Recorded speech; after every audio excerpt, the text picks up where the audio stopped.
Welcome to the Andrew Holland Podcast, where we talk about business, entrepreneurship, and everything in between. Now, here's your host, Andrew Holland. Hello, everyone, and welcome to another episode of the Andrew Holland Podcast. I'm your host, Andrew Holland. I'm a businessman.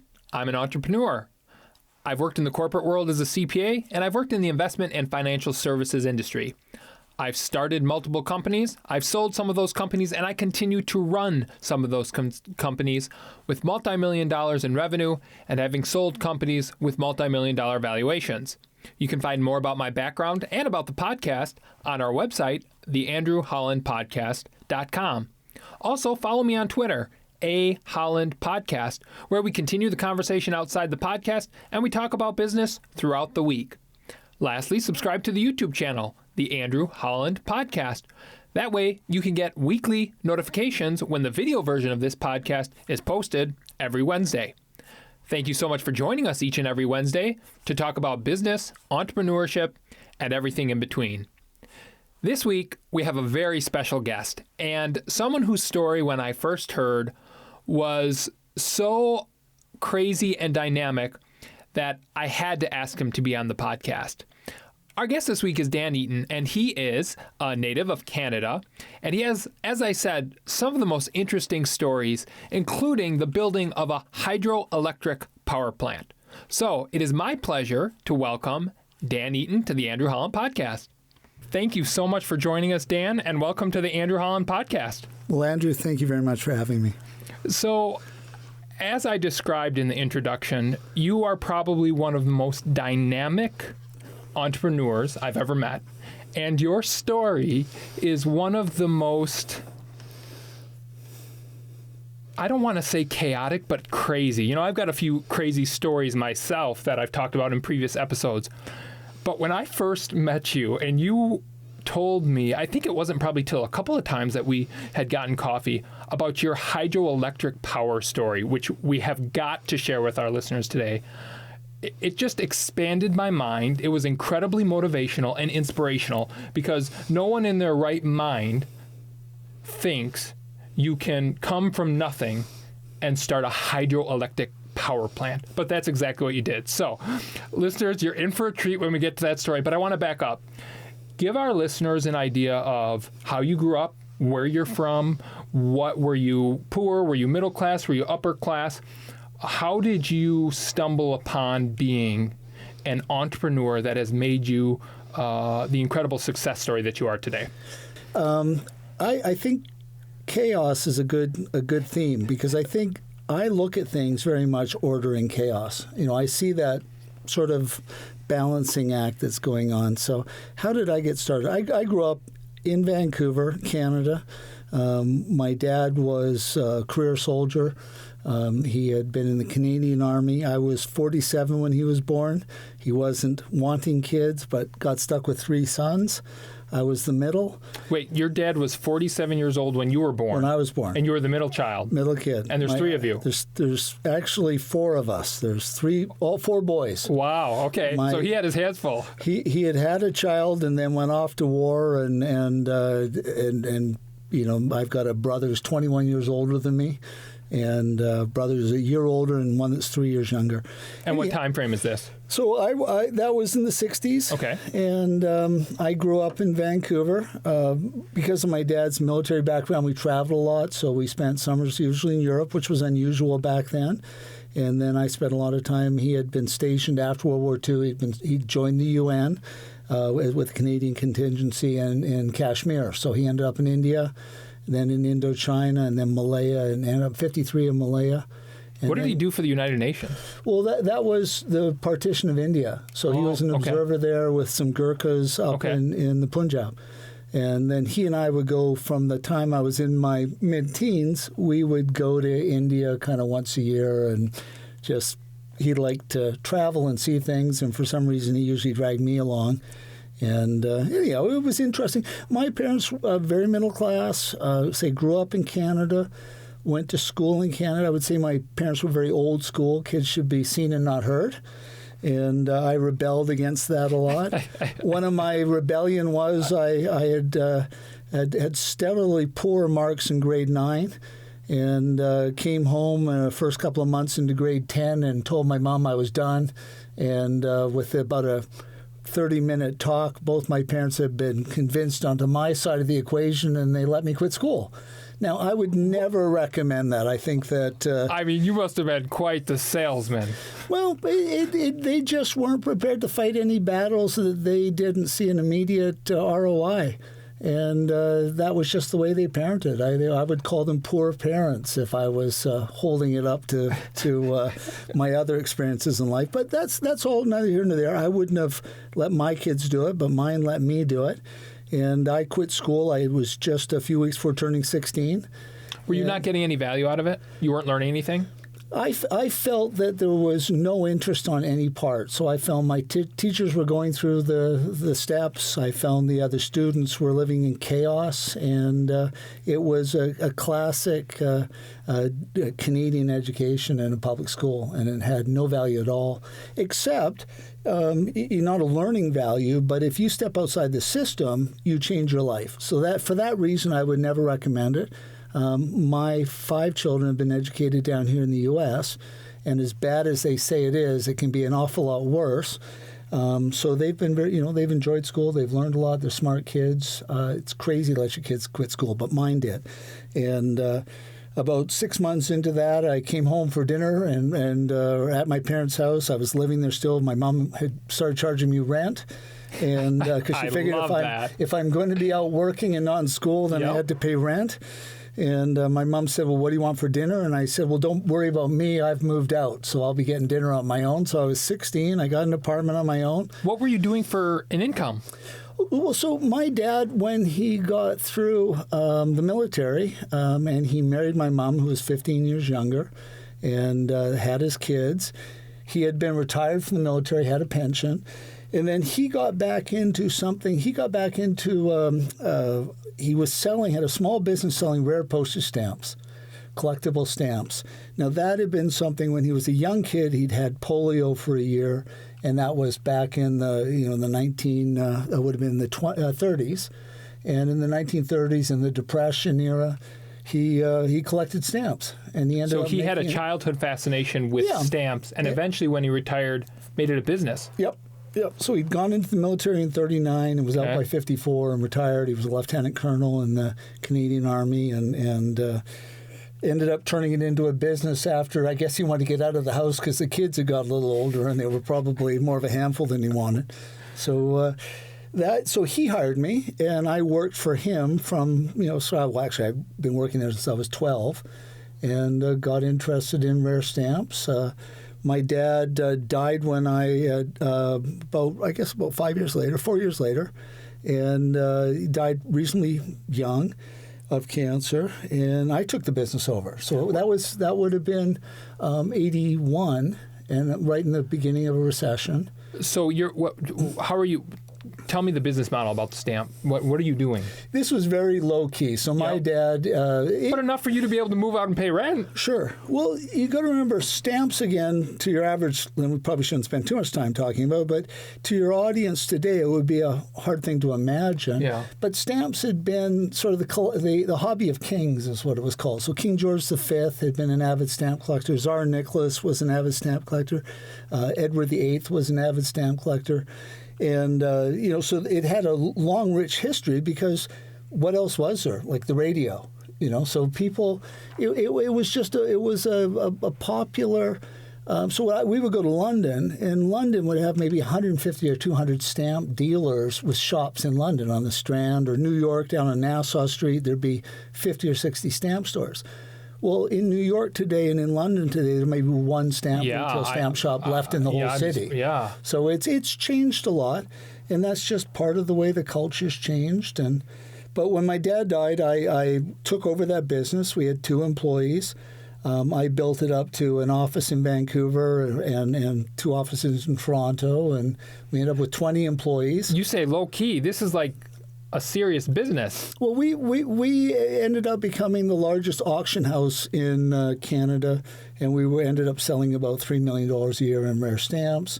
and I would travel to Asia constantly and Europe. $3 million in revenue in stamps. Back in the 80s. That is cool. Back when $3 million was $3 million. Yeah, it's probably like $20 million in today's revenue or today's dollars. So we did that.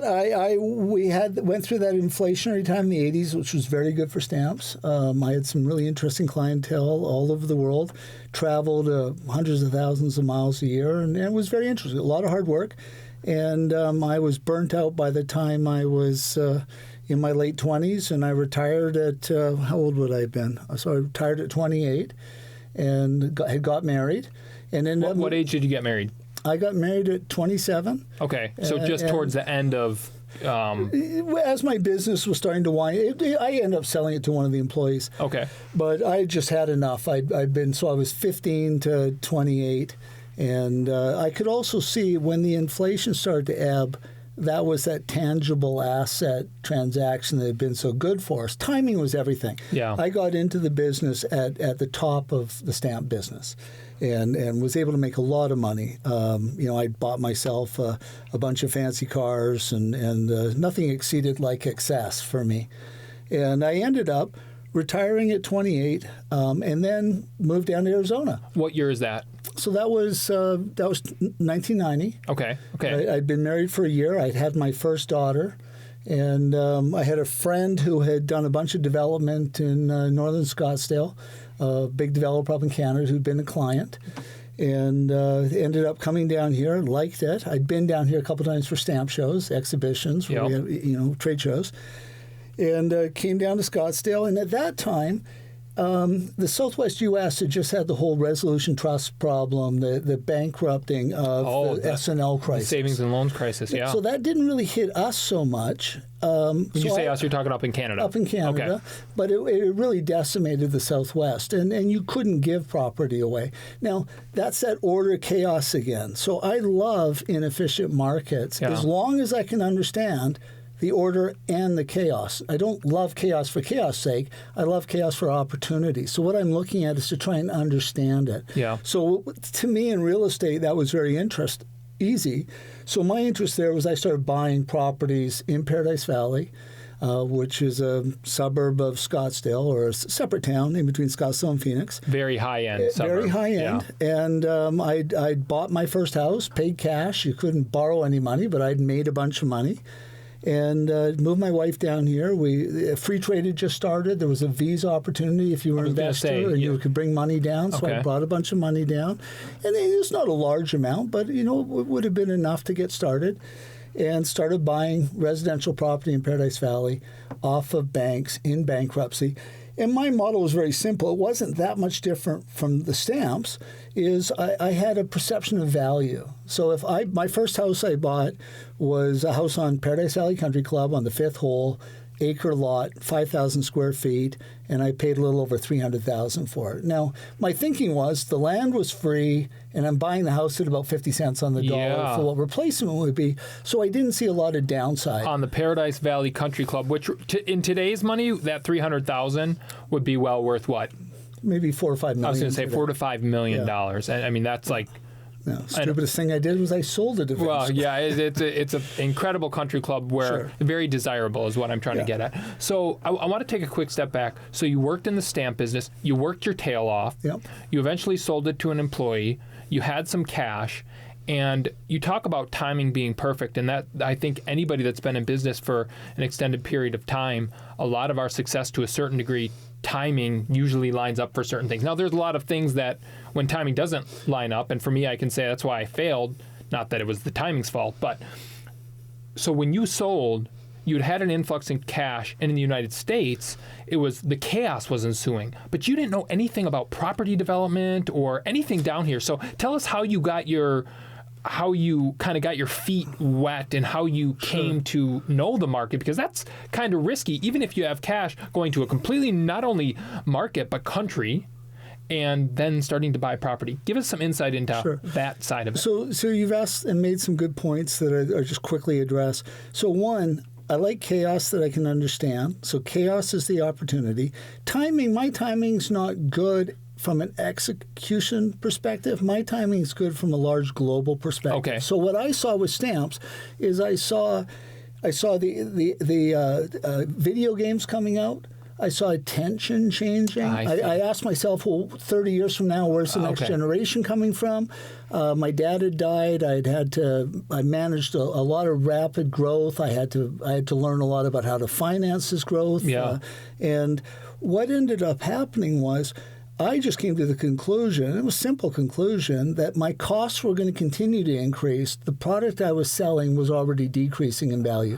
So I was going to need to have the same productivity. I was going to have to push through more product. I was already working, 80 hours a week, and I was killing myself, and I was young enough to get away with it, but I'd been married, recently married, just had a child, young daughter, a newborn daughter.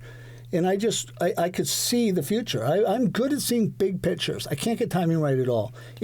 Whether it happened in 6 months or in 6 years was irrelevant to me. I could see what was going to happen, and that was a diminished opportunity, a diminished rate of return, without the expense of more time and effort. And I'm just not prepared to do that. And that's why you strategically sold the business. Yeah. I love how you said, and we've talked about this in previous podcasts, sometimes when you're a business owner or you're in the day-to-day operations, you forget to take a step back and look at 3, 5, 8, 10 years down the road and think about, does my business model work in 5 years or 10 years? You had the foresight, which I think is awesome, and having gotten to know you so well over the last 12 months, you do generally have this general world viewpoint, which I think it's really important because the devil's in the details, but it's really important to also be able to see the forest from the trees. And you did that in this exact scenario, and that's why it worked out so well for you. So again, one of my strengths is I know my weaknesses, and mostly I have weaknesses. So I'm not a good micromanager. I'm a big picture guy. So I have to hire the right people. I had 20 employees in that. And I have to be okay with just monitoring them rather than managing them through control. I give them a fair bit of room and monitor them and then hold them accountable through their production and through what they're doing and such. But I wasn't, for a remarkably ego-driven, proud guy at the time, that wasn't what was driving me. What was driving me was I was a dad. I'd had a poor relationship with my dad, who died when I was reasonably young. I didn't have a close relationship with my mom, and I didn't have a pedigree. I didn't have a Harvard MBA. I had a grade 9 education from Canada, and I was very aware that I needed to be sort of very acute to my environment and know what I can do. Sure. And so what I would do is I would just kind of boil it down. And so it wasn't about trying to build a business, because I didn't see I spent 15 years in the business, but I didn't see it wasn't going to be a lifetime career. It was a means to a different end. Sure. The end was to have some financial success. In the top, again, to give context, I was probably, when I was in my mid-20s, I was probably making at times, $500,000 to $1 million a year, back when that was a lot of money to be making. That's a lot of money in today's money. So I was able to save some, and it gave me capital to then go and look at something else. So I didn't see that future with stamps. It was a means to a different end. It wasn't an end in itself. It never was going to be. And I was always opportunistic. So it didn't matter what I got into next. The right, wrong, smart, stupid, doesn't matter. I was using my money, and I was going to spend it in ways that I was responsible for. And what that meant was, when someone offered me a piece of property so for instance, I bought an acre in Camaldale in Paradise Valley, and I paid $600,000 for it. The next door neighbor was, it's the wealthiest area probably in Paradise Valley. But how did you know it was worth that? You'd never been in this market. Here's what I'm going to say. So I'd come from Vancouver. Vancouver had already had an Asian influx into it. The same acre in Vancouver would have been $2.5 million. So from a perspective, I saw the growth in Arizona. One of the reasons I picked Arizona is I had an intro to it. I had a developer friend down here that was spent time, so I had some contacts. But it was a state that was growing at 2, 3, 4% a year. So I could be half as smart as everyone else and let the economy do the lifting for me. Oh, that's smart. I was coming in at a time that was being artificially decimated. It wasn't being decimated because there was anything wrong with the state. It was being decimated because of the liquidity problem in the banking industry that the Congress had created, and you'd wiped out the S&L industry. Yeah. Well, that is, again, that's that chaos that I understood it. I understood that chaos. So it's like, who was it?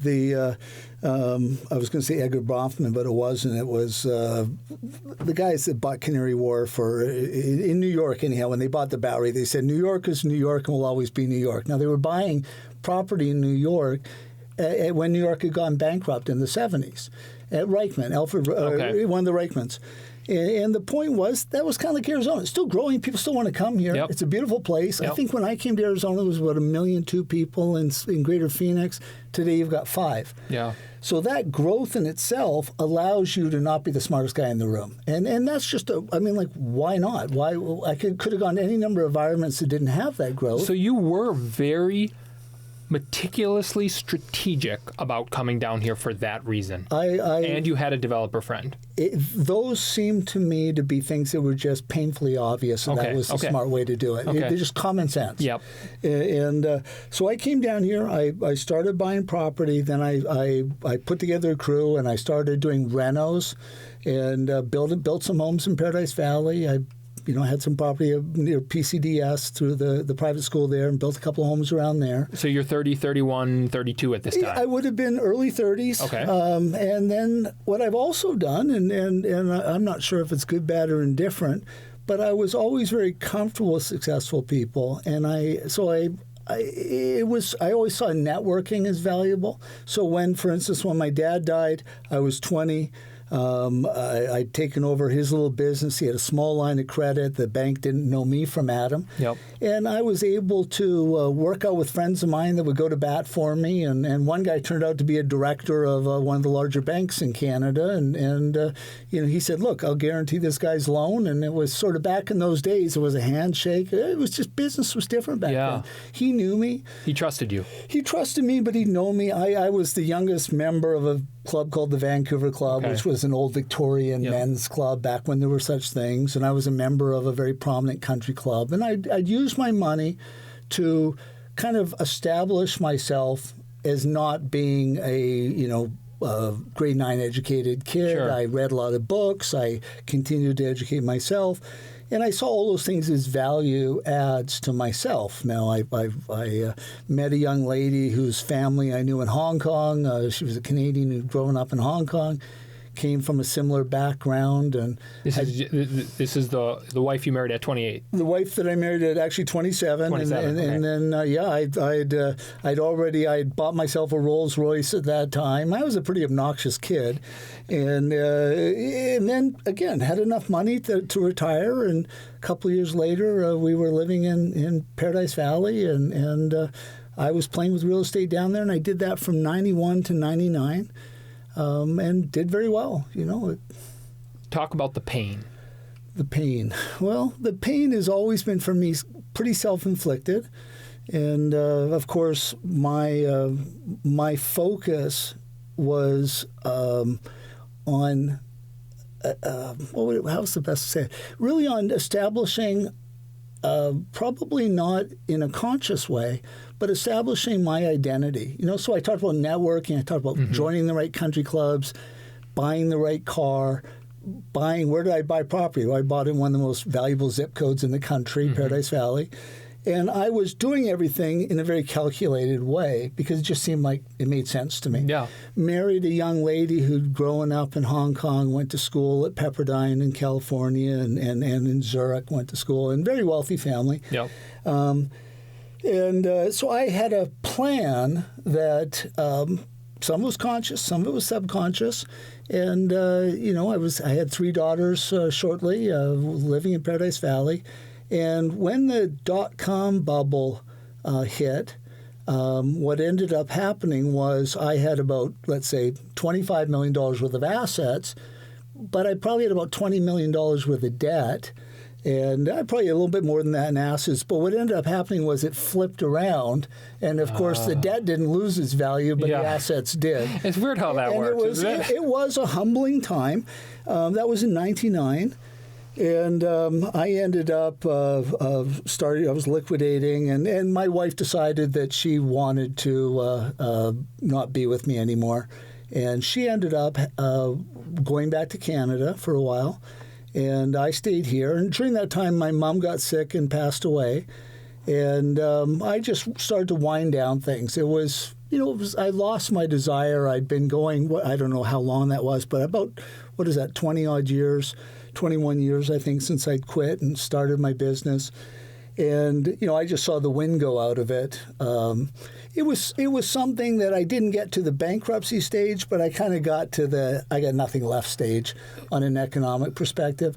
And that was something you had to at least look at. It forced me to deal with some things in my life. Why have I crashed everything? And I'm not worried about the economics, because if my greed hadn't have continued that whole time, I should have seen the writing on the wall. Sure. 99, everything was fully priced.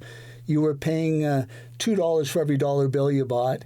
And to pay that price, you had to lever it and get some financing. It was stupid. I wouldn't have, if in a different position, a different focus, a less narcissistic focus, I wouldn't have needed to do that, because I didn't need any more money. I had all the money I needed. Well, in hindsight's 20/20, and we all make those mistakes. But what I just heard you describe, Dan, is your wife divorces you or wants to divorce you. Your mom gets ill and passes away, and you're going through probably, correct me if I'm wrong, one of the most challenging times in your professional career. Those three things combined are enough to almost sink anybody. How did you survive that emotionally? Like, when you think back, not to bring you back to that place, but the reason that's so important is because from where you are today and what you went through, that's what's so inspiring. Because I wouldn't wish it on anyone. I wouldn't be inspired by it. I would say that whatever I've done the ability to come back, though. The ability to come back during those three things. So bring us back there just emotionally.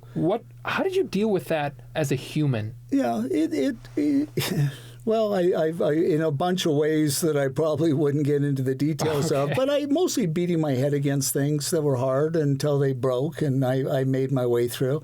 I define myself, as we all do. We define ourselves by things. And I was defining myself by who I was economically. So to have that taken, the wind taken out of those sails was very sobering. My ex-wife came from a very wealthy family. Yeah. It had no bearing on her whatsoever. She went up and bought a $5 million ranch up in Vancouver and just went up and lived up there, and had a friend that she ended up marrying. And her dad lived in Hong Kong, and they have about 15 homes around the world. Mm-hmm. So and I got to enjoy a lot of those homes. But I never, I was always on my own. I carried my own water and spilt a lot at that time. So what ended up happening was I just went into my I knew nothing else. Money, power, prestige, ego, narcissism defined me, and I just decided I knew nothing else, so I just put my head to the grindstone and just went at it. And you worked. So I cleaned up my mess here. My mom had been diagnosed with pancreatic cancer. I went back to Canada to be with her. My ex-wife had taken 2 of our 3 daughters, and I brought the 3rd one back up. She had a ranch outside of Vancouver that she'd bought. And, I went from a 20,000 square foot house in Paradise Valley to my uncle's basement suite in West Vancouver. And it was pretty, you couldn't hide from it. Yeah. And I just went and did what I always did. I went and asked myself, okay, I have no money left. I was down to a very nominal amount of capital. What do you do with no capital? I'd had the last 20 years with a fair bit of capital, and I kind of came to a couple of conclusions. And what I did was, again, looking at the chaos of quickly, how did I get there? So I love chaos. I love order. Yep. But I only love chaos that I can understand. So what do I mean by that? Well, when I lived in before we got divorced, before I left Arizona, I was a member of Paradise Valley Country Club. A friend of mine had run the local utility here. He was the chair of APS. We used to talk a lot about energy. At the time, hydrogen looked like it was a really interesting play. It was this late 90s. There was a company called Ballard Power. They rented space, funnily enough, in Vancouver off of that same friend who was the Arizona developer friend. Okay. So we talked a lot about this. I studied it. I love working through business plans. I mean, I do 10 business plans, and I wouldn't do any of them. Yep. But I would do it for the enjoyment of trying to exercise my mind, to critically think. I love that. And I ended up coming up and saying this whole... Now, Ballard Power was something like 10% of the Toronto Stock Exchange at the time. And if I'd been more of a risk-on guy, I would have started shorting their stock because it's a company you don't even hear of anymore. Yeah. But Ballard Power, the problem with at 30,000 feet, what I thought about hydrogen power is it'll never be anything in the near term other than a niche business. Hydrogen molecules can't be easily moved the way natural gas can or the way oil can or gasoline can. Hydrogen molecules will leak out of steel. So you can't just throw them in a pipeline and fill a car with them or whatever.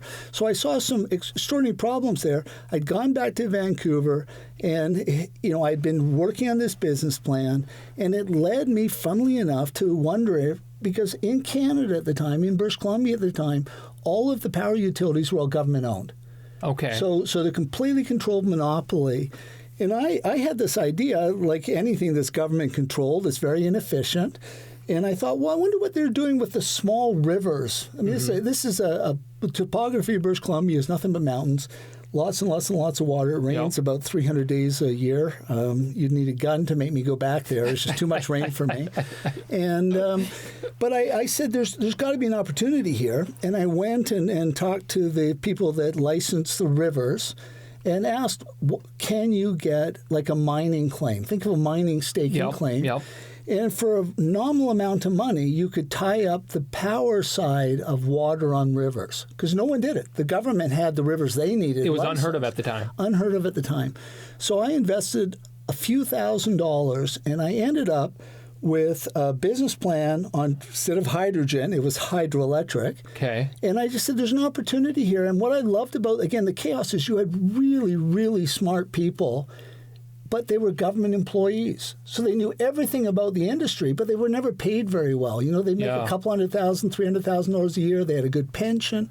So there was no innovation or motivation to think outside the box. The utility in British Columbia is a sort of a $25 billion privately held government-owned utility. And the guys that ran it were very, very smart people. The fellow who runs transmission in the state of California came out of British Columbia. PowerX is a very prominent power trading company because they have hydroelectric. Hydroelectric's one of the only ways you can store electricity. And then you turn the water on, turn the water off, you can move electricity. And that's electricity generated by the movement of water. That's right. So I want to, before you keep going, we've covered so much ground in the last 5 minutes. You're in Paradise Valley. You basically, things blow up in multiple fashions. You know someone from the Paradise Valley Country Club who is the director of APS, a very large utility company here in Arizona. Yeah. And you're forced to move back to Canada for financial reasons into your uncle's basement. Dan, how connect the dots for our listeners? You go from properties. Let's do hydroelectric. So I ended up writing a business plan, and through my social contacts, I knew a guy that worked for BC Hydro, and I knew he was in management at BC Hydro. I phoned my friend up, asked if he wanted to go out and have coffee. I said I wanted to look at something. I'd written this business plan on the idea of I could license all these rivers for a nominal amount of money, and we could build power plants, small run-of-the-river hydro plants, and sell the power to the provincial utility. What made you think, wake up one day and, you know what, I just went through major catastrophes, I lost all my properties, I'm going to write a business plan on hydroelectric power. Because what else could I do if I'm driven? So here, I'm just going to answer the question, but just give me a second because it won't sound as stupid as it sounds. Oh, it doesn't sound stupid at all. It sounds brilliant. So, I would never think of that. No. But here, what are my choices? My choices: am I going to go spend 25 years starting at the beginning investing again and going back into stamps, which that market's already shrunk and is it's just of no interest. Real estate's already very expensive in Canada. You need capital for everything. That's what I said earlier. But the beauty of hydroelectric is you can't have enough capital. You have to be fabulously rich. So what's the inefficiency of it is that it's all state-owned, right? But my thinking was, and maybe I was just too stupid to realize you shouldn't do it, which might be the case, but here's the point. That state crown or corporation, BC Hydro, if it was to give me a contract to buy power, which it's AAA credit rating, it's the same credit rating as the Canadian government has. Sure. Well, all of a sudden I've got something that's just easy to monetize, and it's a commodity, right? So I can walk into a bank and say I've got a AAA credit rated provincial utility with $25 billion giving me a power contract. Sure, okay. So I had something very easy to monetize. And that, again, just seemed obvious to me. Because, again, what can I do? I had about $100,000 left in my name. But this all started with a conversation from a connection you had down in Arizona who was the head of a utility company. Yeah, that's what got you onto the power side of things. It was, again, I'm always kind of remapping ideas, looking at opportunities. Yep. I'm always saying to myself, so again, there's a lot of details, a lot of little things. The provincial government had gone from a socialist, a new Democratic Party in British Columbia. There was an election that was coming up. I would just moved back to BC, and it looked like the Conservatives were going to win. So my thinking was that there's a good news story here. I mean, people didn't know that there could be such a thing as green power. This was 2001. And, I had started a company called Canadian Green Power and a company called Eaton Power. And we were marketing this idea that it was low-impact, clean environmental power before anyone was really talking about it. And again, it was another niche. So I knew I could get access. I knew enough people socially that I could get access. And what ended up happening was I took this little business plan. Look, nothing ventured, nothing gained. I've got maybe 100 hours work into this thing. These were social contacts. The guy at APS was just a social contact. He wasn't giving me any ideas. We were just talking at a cocktail party about hydrogen power, and it was something I wrote a little business plan. Threw that business plan away, wrote a new one, because I did enough research to find out that I could stake these rivers for literally $100 a river. It was nominal. No one had done it yet. No one had done it. Yeah, that's and they had the category because the provincial utility had to do it. Right? But no individuals had ever done it. I see. So it wasn't like they were reinventing the idea of, how do we even license that? The licensors were there. The price was nothing because only the utility was doing it. But the provincial utilities hadn't licensed these particular streams and rivers. They're a $20 billion utility or a $25 billion utility that's doing a $200 million project would be the smallest they ever did. They're doing $1 billion projects. So they're not looking at these tiny rivers throughout Canada. None of them. Through British Columbia. It's just in British Columbia. So what I did was I took this business plan. I called my friend up, took him out for lunch. I said, have a look at my business plan. He goes, wow, Dan, this is a terrific idea, but I'm going to disappoint you. He goes, I've worked for BC Hydro all my life, but I don't know anything about power. I do the real estate arm of BC Hydro. I go and do all their leasing. I'm the manager of that. And I said, well, this is no help to me. And my buddy said to me, well, there's two guys you go talk to. And talk to Bob Cadillac and talk to Don Swoboda. And if either of those two guys think it's a good idea, believe me, it's a good idea. If they say it's a bad idea, just walk away. If these two guys know so much about power, if they like it, you've got a winner. And I got their numbers. I called them up. I saw one guy for lunch at my country club, and I saw one guy for lunch at still members of these fancy clubs, even though I had no money. They didn't know you from Adam at this point. Didn't know me from Adam, but I had an introduction. I said that I'd been given their number and asked if they could. Now again, I invited one fellow to Capilano Golf Club. Well, that's a very difficult club to join. I'd been a member there since I was a young child, and the Vancouver club only had 500 members, and I was the youngest fellow to ever join it. So the clubs themselves and the introduction was enough for these fellows to see me. I took them out. One fellow who built a company called BC Gas, which was a multi-billion-dollar gas utility. He was the president of it and the CEO. And I knew the chairman's son. I'd gone to school with him. So I had, again, a connection. Made socializing very easy, and I explained to Bob what I wanted to do. Bob had just retired. He just quit what he was doing. He was on a bunch of boards of power companies in the U.S. He was currently advising the current energy minister, the new energy minister, just been elected. At the time. And so he's pretty well connected throughout the utility industry. This guy's, internationally connected. Okay, yep. He was a big deal. And Bob looked at it and said, "Well, that's a novel idea. Tell me what you want to do, and maybe I'll be interested. Maybe I'll join you. What would it look like?" And I said, "Look, I'm talking to Don Swoboda tomorrow." He knew Don. Don was the number 2 guy at BC Hydro. He just retired. So these guys were both 65, 66. I would have been, what would I have been, 30-something? Yeah, 33, 34. Yeah, a little older than that maybe. But 38. I was 38. And I went and met Bob. Bob had just retired. What's he going to do? He's been in the power industry since he was a kid. He became the number 2 guy. He was the president of BC Hydro. And he liked it. Now, what they liked was Bob had been, or Don had been involved in building every major hydro project, but no one had ever built a very small micro hydro. And the idea of getting your fingers really dirty, not sitting in an office and delegating, was really appealing to Don. So Don said he liked it. He'd like to do something if I could get it off the ground. What would it look like? And I said to the two of them, I had about 50 grand left to my name. And I said, why don't we do this? Let's each put 50,000 in. I'm going to take 25% of the business because it's my idea. You each, then the rest of us, it's a third, a third, a third. Yeah. And our 50 grand buys each of us that third. And I'll be the CEO. Don can be the president, and Bob will just be, he'll be the chairman. No, I was the chairman. Bob was just a director, because Bob didn't want to be, he was too busy. Yeah. But he was more wanted to be an advisor. Yep. He was, he's retired. He wants something fun to do outside of. We'll have 150 grand. We're going to work it out of, I'd rented an apartment up in Vancouver. My mom had just passed away, and I said, we'll do it in my spare bedroom in the west end of Vancouver of my $1,200 a month apartment. And I said, what we'll do is let's do 30 days. At the end of 30 days, it's stop-go. And in another 30 days, it's stop-go. And the end of 90 days, we either pull the plug or we continue. And I said, we're going to spend nothing. I don't want any rent from my suite. The 150 grand is purely to do, a feasibility when we get to the point of needing feasibility.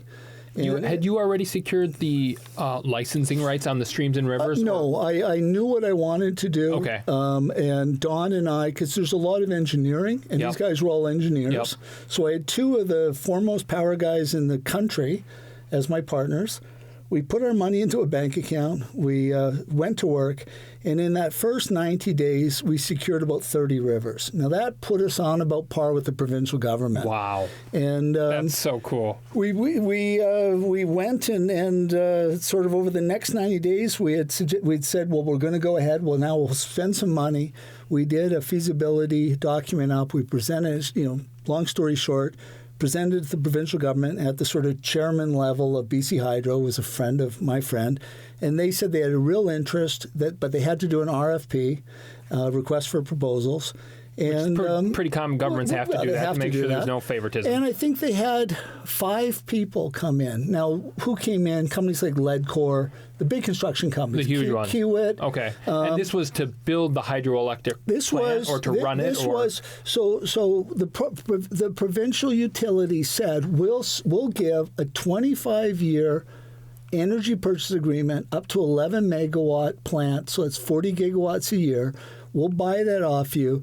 And it was a complicated structure, but it was about $60 a megawatt hour of power. And to give you an idea, that's about a $2 million a year on an 11 megawatt plant contract for 25 years with index to inflation. So if you get this RFP, your revenue is guaranteed. For 25 years. All we got to do is build the plant. And make sure that you can afford to operate it. Oh, no, we already knew the numbers, because in the due diligence, what you already have is you have all the flow of the river. You know how many cubic feet are running through. You know how much you can take of it. You know what you're going to do with it. You know what the fall is.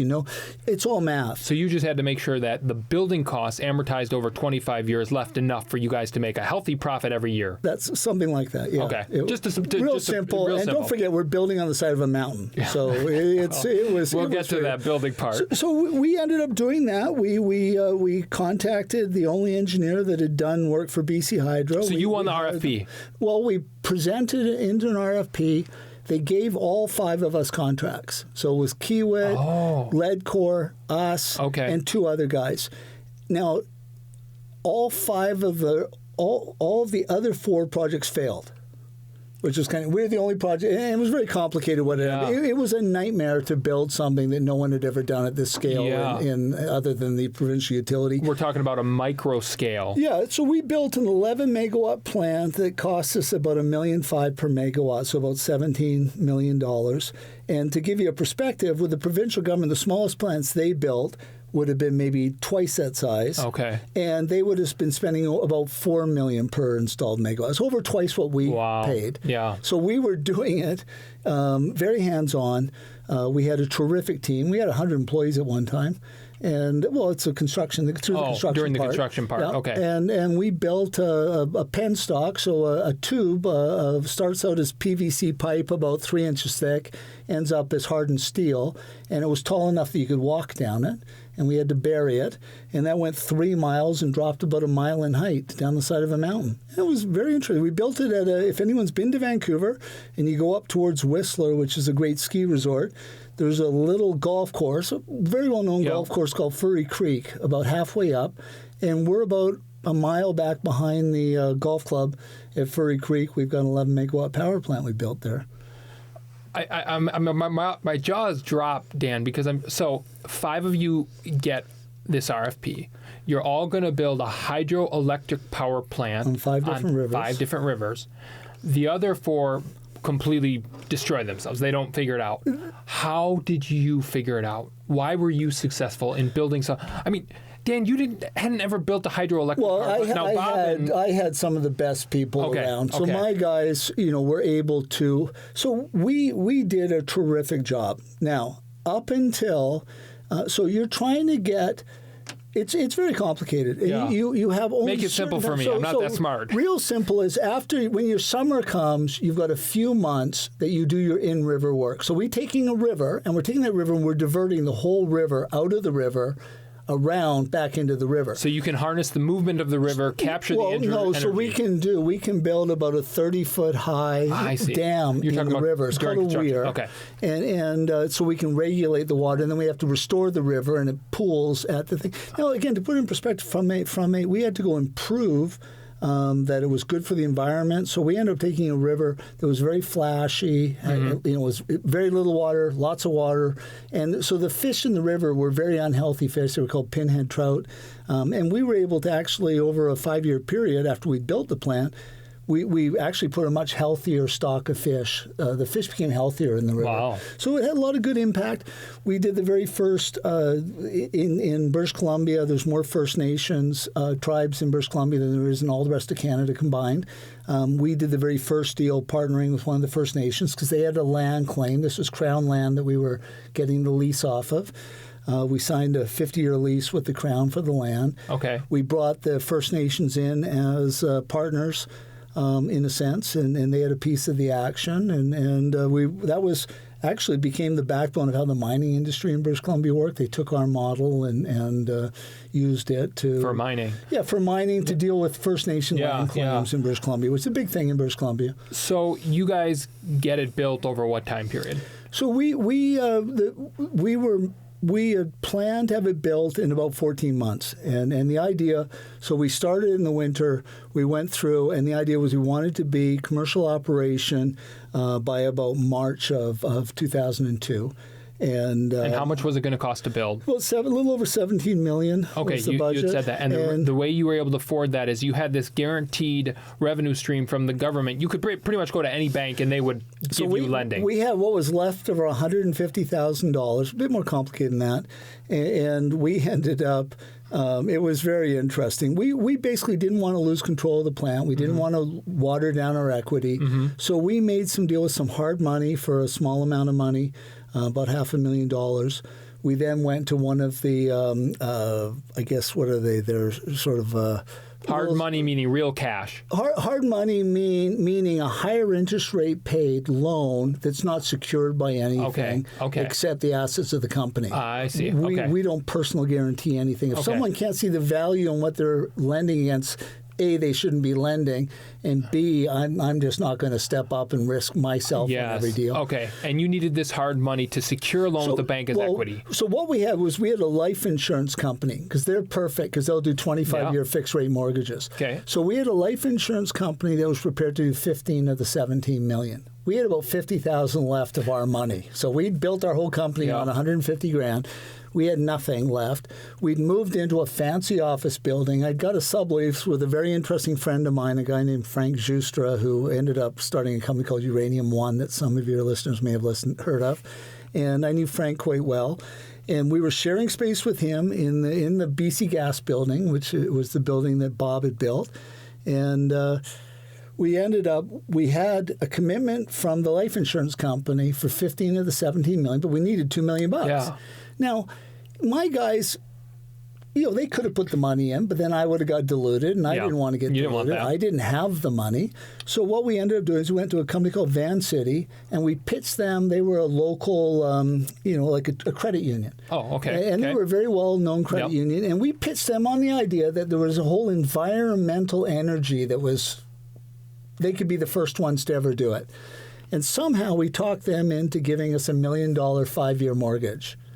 And once we had that, then I cobbled together a few friends, and the remaining $1.4 million or whatever it was we needed, we were able to get, with paying 10% interest on a 5% market. That's such a good story. But the point if there's a will, there's a way. That's what that story right there should tell you. $2 million $2 million budget gap, and they found a way to get it. Well, I mean, at the end of the day, I like to look at with $100,000 down, or about $50,000 left, we raised $16.5 million. Yeah. And again, we had to triple the purchase contract. Made it very easy. Yes. All we had to do was the construction. So we did the construction. It went beautifully. And we did everything right. I mean, it was considering how, don't forget, you're shooting a river into a 6-foot-high pipe that's going downhill. So you can imagine the forces. So when we had to take a corner on one of the, to get it down the steepest part of the hill, well, the force there took something like 60 tons of concrete and steel that had to be built to hold that. Now, that was probably $100,000 overcharge because we had assumed we would hit bedrock. You have to guess these things out. Yeah. You can't core every single part of your 3 mile long construction. You have to assume there'll be bedrock at this level, and if there isn't, well, you've got a problem. You're building a dam. We're building a dam, but we're building a penstock too, which is the pipe that's going to hold the whole river in it, or 95% of the river in it, and take it down to the power plant. And the power plant, we're going to have 2 turbines in it that are going to spin, and the turbines were made in France. We got to the point where the turbine's about $4 million part. And they're these big cups, and it's a wheel about 10 feet high, and the water hits it in jets, and it spins, and that's what creates your power. Well, we got to the point where it was on day after Christmas, 2001, and we were going to be commercial operation April 2002, and there was the driver of a truck who was taking on day after Christmas the turbine to get it balanced. This is a 4-ton. A turbine made out of steel, took too sharp a corner and ended up in the field. And the turbine fell off his semi. This $4 million turbine off the back of a 4-ton, $4 million bucks, and ended up in the field. And that was our only problem. Now, it was a big problem. We were insured for the cost of the turbine, but what we didn't have was loss of business insurance, and that took most of the gravy away from our deal. That cost us millions. That one thing. Yeah, that one thing. It delayed us about 12 weeks, maybe along that 16 weeks. Did they have to build a new turbine or order a new one or fix this one? They had to hand build a whole new turbine. It took 4 months, and then it had to be shipped. It was shipped to Montreal, Canada, and brought across country. Every day was important to us. Yeah. On a wide truck with trucks on front and lights flashing and the whole 9 yards, and it had to be taken the whole distance of Canada to get to us. and then taken up the hill and installed behind on the side of a mountain. Goodness. It was very interesting. I'm just sweating thinking about. And so every day you're losing how much money? We're losing a lot of money. That probably cost us $5 million, that headache of loss of business. Wow. Because we had this option which was the gravy in the deal, was we front-end loaded a lot of the power. So we were getting paid something like 5x the first 6 months of power. So we were getting But millions. you had to start on a certain date to get that. This was how we were going to pay Van City off and all that front-end money. That was the $2 million we wanted. So we had negotiated that we would have commercial operation on this day that we felt confident we would make, and we would have. And the first 6 months, we were getting about 5x for our power. It was all front-end loaded, and that would have thrown off like $3.5 or $4 million, and it would have got everyone paid off and given us capital to go and do the next RFP. Yeah. So you basically missed the first 5 of the 6 most lucrative months of the project. Yeah. So that was unfortunate. So fast forward, what happens with the plant? How did you get to where you are today? Well, again, very good question. So, and I'll talk personal for just 1 minute, but that's all. What got me through when I went back to Canada before I started the power business, obviously I've given you a timeline. I got divorced in 99. I got the RFP in 2001, so there's a little time there. Yeah. And when I went back to Canada, I'm trying to sort out my life and cope with a bunch of things. I was pretty certain I knew nothing else. I was going to go and rebuild what I'd had before, which is power and money. Yeah. And I just had determined that. I didn't doubt it. And I ended up putting this business plan together. Anyhow, before that, I sustained myself with one stamp customer I had. I had a very successful business fellow who had continued to be my customer. Now, when I say, I had no interest in stamps. I had no stamp business, but I did stamps and coins for this one guy. He had one order, standing order every year, and it was for a particular reason, which isn't important. But he was, I think one of the... He owns a bunch of business up in Canada. I think he's the 5th richest guy in Canada now. So he had really sustained me during that time for a number of years. Because also, when we were building the plant, I'm not taking any money out. Right. No one is. Yep. My partners aren't. It's all sweat equity. So we were the last to take anything out. So I was doing this business with this client, and short story long was, it's not as easy as it sounded. It was stressful. It was just that dogged drive that I had, which I don't recommend to anyone. You lose a lot of life. I was a young kid, and I squandered a lot of my time with that singular focus. It cost me a marriage. I don't blame my wife. It cost me relationships with my kids, which are quite good now. My eldest daughter lives in New Zealand, though. So, however, I was in my client's office one day, and he asked how I was doing, and I said, "Well, I'm really not doing that well. I'm struggling. I'm stressed. I used to run 10K a day." This is the stamp guy whose office you're in. Yeah, well, he's not a stamp guy. I was being a stamp guy for him, but he was my stamp client. Yeah. And he says, "Well, I think I know what your problem is. Would you go talk to a friend of mine?" And I really trusted this guy, and I really respected him. And I said, "Sure." So he gave me a phone number. He said, "I'll tell him you'll call." And that was it. So anyhow, this is the guy's. I ended up going over seeing this fellow, and I grew up in a very secular environment. Canada is quite a bit different from the U.S. There was no. You have a lot of cultural faith here, a lot of Judeo-Christian values. Yep. You don't have that in Canada. That was sort of 50 years ago. That was gone. So I was raised in a very secular humanist sort of way, and this guy turns out to be a pastor. And so secular meaning non-religion. You weren't grown up with religion. I would say it was even, there was an opposition to it. Okay. So it was there was an antagonism to it. Okay. We had no interest. Yeah. So, but this fellow, I'd been sent there by someone I trusted, and so I gave this guy my time. It's a very long, interesting story, which I won't bore you with, but just very shortly, I ended up I wanted to keep myself busy on Saturday nights. I didn't want to go do what I'd always done, which would be entertain myself. I didn't want a girlfriend. I didn't want any of these things. I was trying to get my power plant going. And I would go to this fellow's church on Saturday nights and listen to him preach. And, it was a bunch of nutty Christians in there. I thought, I'd have no idea why I'm going here, but I did. And about 6 months into it, I was certain I was, not doing it for any particular reason, but I woke up one day and felt for the first time I'm hearing the truth. And it was quite profound, had a big impact on me, changed a lot. And to make a short story even shorter, I was a guy that was never getting married again, happy to have girlfriends, really focused on my business, never having more kids. I had 3 daughters, and they were living with their mom. And about a year later, I ended up meeting someone, getting married, and as you know, I've got 2 more kids, and that was 19 years ago. But it was a dramatic change in my life. It changed my life's paradigm.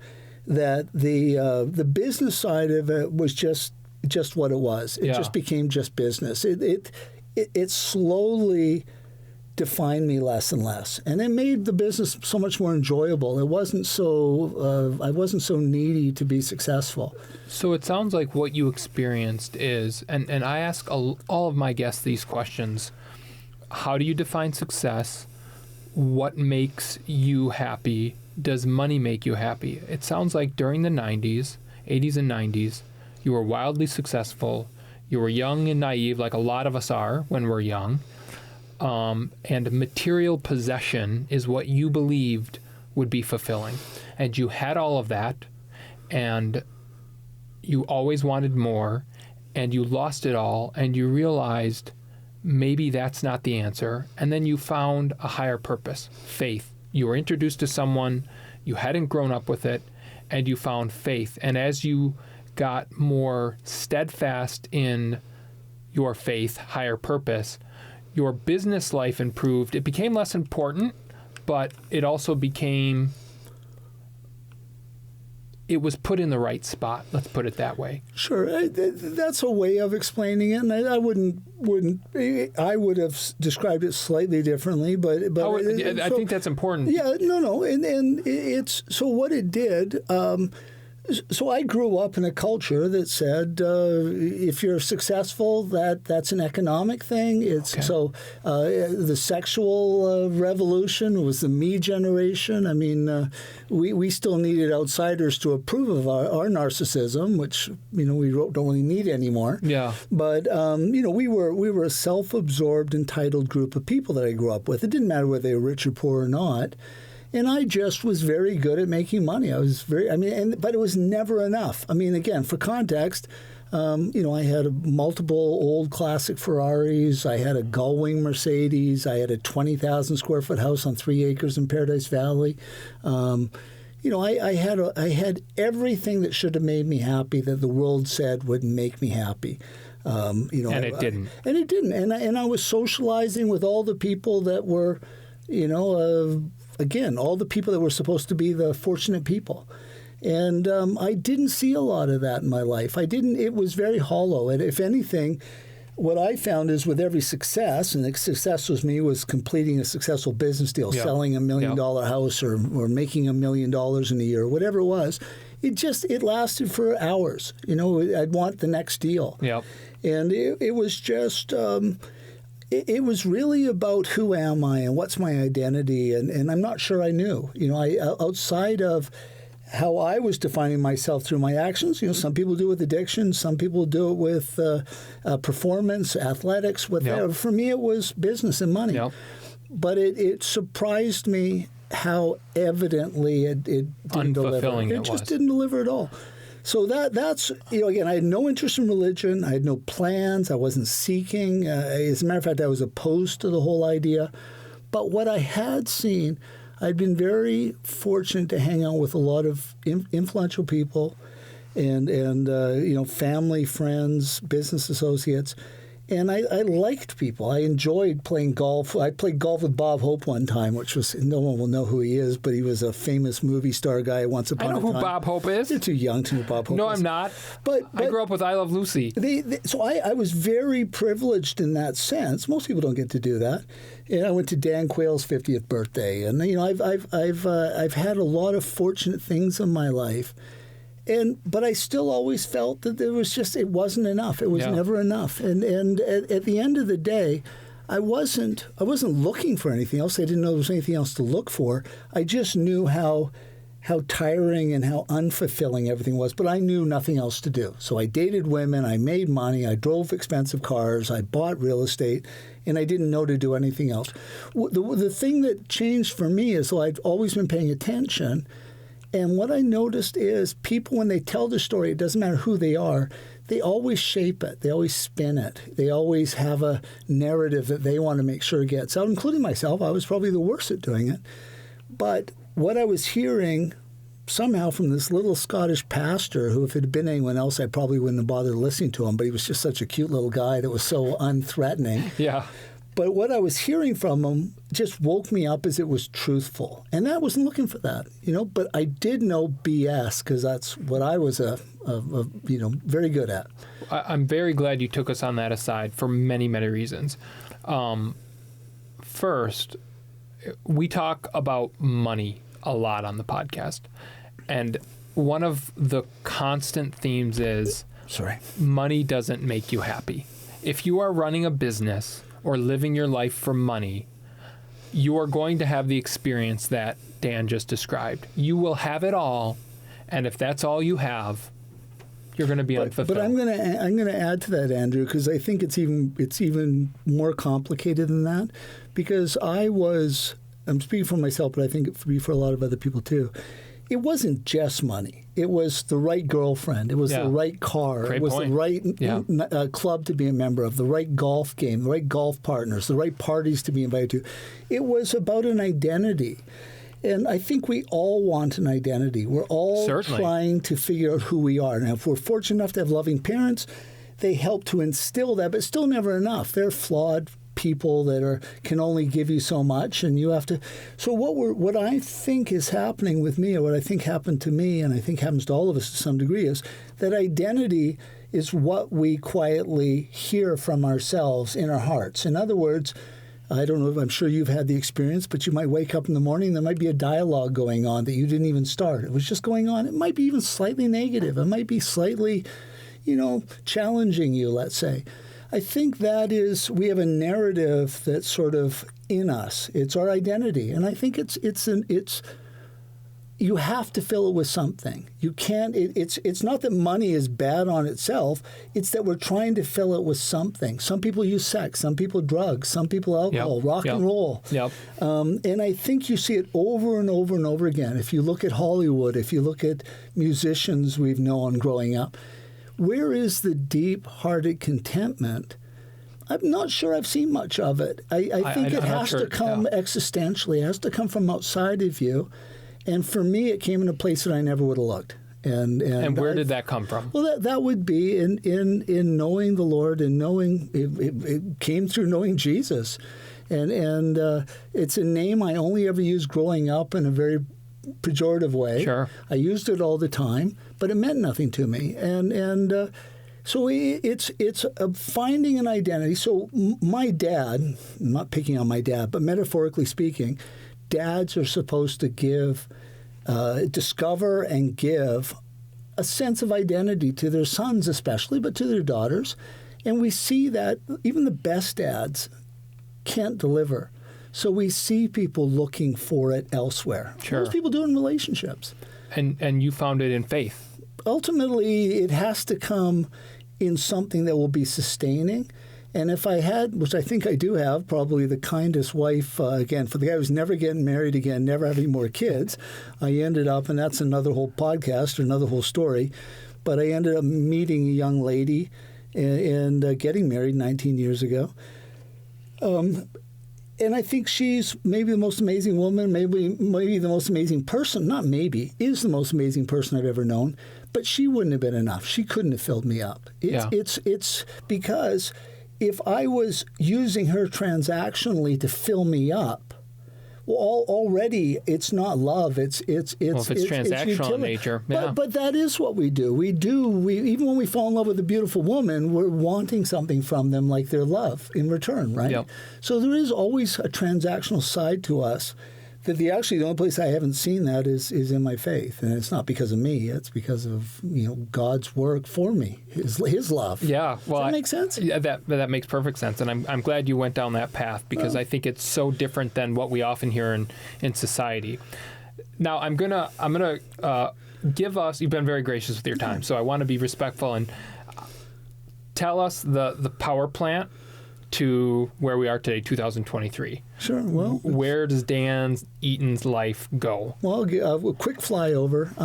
We had that problem with delivering the turbine, so we didn't make the money we wanted. We ended up the sort of the cherry on top was taken, but we had a very well-running plant that was producing more power than we had estimated. It was doing everything right, and we ran it for about a year and a half. The problem was we had those front-end loaded debts, a couple $1 million, and we wanted to continue playing somewhat in the game. At least I did. We had a more substantial staff at that point.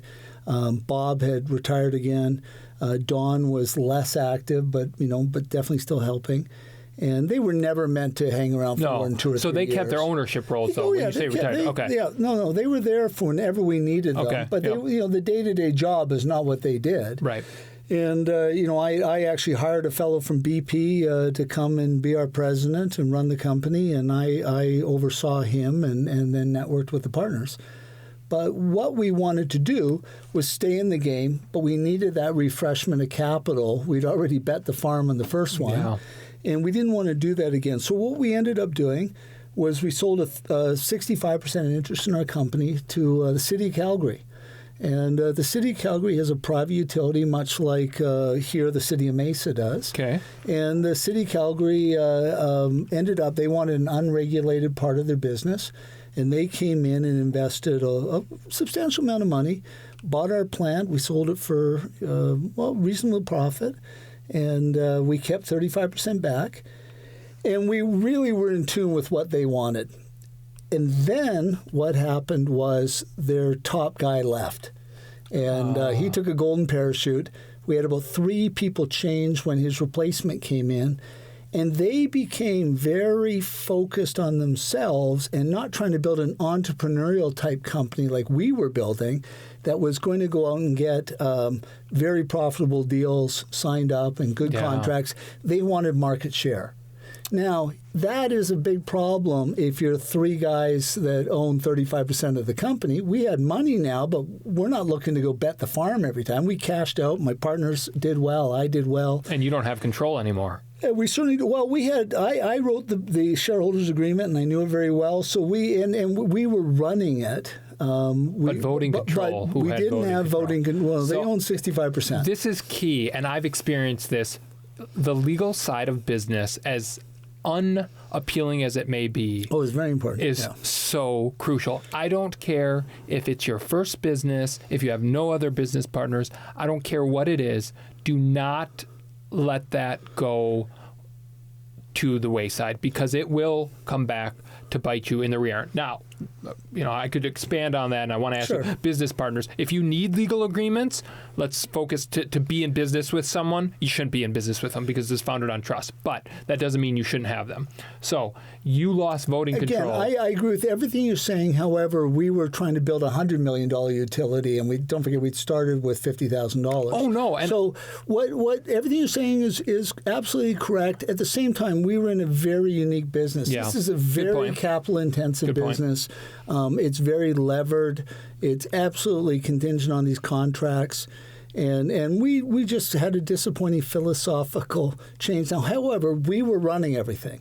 And except the final decisions were, of course, theirs because they had voting control.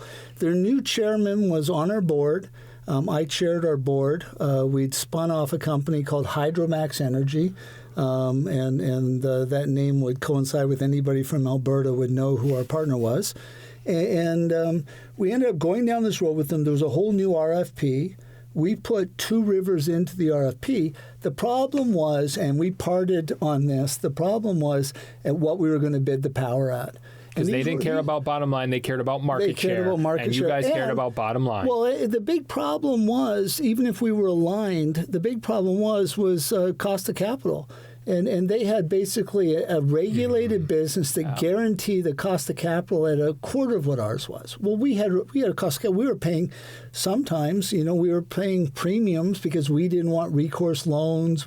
So we were paying maybe 2 points over the market. Just for our listeners, cost of capital meaning, okay, so this regulated entity, they could charge rates from their customers, and it maybe cost them internally 1%, whereas Dan and his group... They were guaranteed a return, right? Yeah, whereas you and your partners may have had to go to a bank to get a cost of capital at 6 or 7%. Yeah. So there's a cost of capital differential there, which you can imagine if this company only cares about market share, they're willing to take a very small bottom line, whereas you, Dan, and your partners, your costs were higher, and you weren't in it for market share, you were in it for profit. Sure. We had to go compete with the market that they were regulated in and it was guaranteed to them. So when we came to bid these first 2 projects, the next projects were about a 25 megawatt river that we had licensed. They bought our licenses off us. The problem was we had to come up with our 35% of the equity, continue playing. Yeah. And that's where we ran into a problem. So we put the contract into their price, and we told them that either we were going to buy them out or they had to buy us out. They gave us an offer. We didn't like it, and we ended up instigating a lawsuit and trying to force them to sell back to us. And it was very interesting. Spent a lot of money. Our lawyers made a lot of money. But we ended up, fortunately, because they'd lost the top people that had been involved with us, they had no one that understood the partnership agreement. I knew the partnership agreement very well. The partnership agreement was about a $400,000 document. It was an agreement that I knew well. And we ended up negotiating a very good term. Now, one of the things we got out of the deal was we got 3% gross of all the revenue off that first plant. So we got paid for the first plant, plus we got a 3% of all the gross forever. Into perpetuity, forever. Forever. As long as that plant operated, we got 3%. That's a valuable asset. Yeah, well, we did end up selling it. We sold it for about $3 million at the end. So it was a nice little gravy. Yeah. And my partners were old and wanted to get rid of it. I was still a young guy back then. But we did end up selling it. Now, again, to give you context where I'm pretty sure we had the right route, these fellows went off. They built the plant. The budget was $60 million on the next plant. $17 million on the first one. Costs had just gone through the roof. Mm-hmm. To give you an idea, to cost a license to do the environmental work, to get the Crown to license it, was about $20,000 and took about 3 months for the first plant. I think it was upwards of $600,000 took a year to do the second plant. A 30 times increase? But that's because it was an industry that didn't exist to becoming an industry that actually a lot of people were interested in. And what year is this? So this would have been... the second one? The second one would have been, we would have gone into the RFP in the end of 2002. Okay. So they would have come online in late 2003, early 2004. I mean, from 99, when everything crashed for you, basically, to 2002, a lot happened in a very short period of time. We went through 9/11 at that time and all of this stuff. But it was interesting. We worked out. We had to fight them, and we were just better at fighting. Which was, they were a whale, we were a minnow, but we just had some benefits that their management. What ended up happening was they built the plant. Their $60 million plant cost them $75 million. So they had about a 10% contingency. So they went 3x the contingency.